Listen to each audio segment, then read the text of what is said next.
બાપની મૂડી બાપ એટલે બાપ વિશે તો લોક સાહિત્ય એમ કીધું કે ચમરબંધીની ચણેલી તો પાયામાંથી પડે, પણ 90 વર્ષે નડે બાપની ખોટ બાલિયા.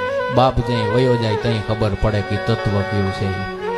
પિતા જમી હે આસમાं હે, પિતા નન્હે સે પરિંદે કા બડા સા જહાં હે. બાપ એટલે હું હિન્દી જબાનનો આ શેર છે કે પિતા જમી હે આસમાं હે, पिता नन्हे से परिंदे का बड़ा सा जहां है.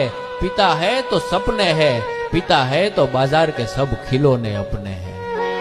જગતનું કોઈ પણ રમકડું તમે તમારા ગજવામાં.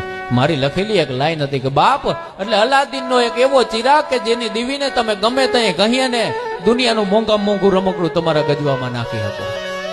બાપ એટલે એક એવો તપતો હુરજ કે જેની હાજરીમાં તમને અંધારાનો અહેસાસ જ ન થાય.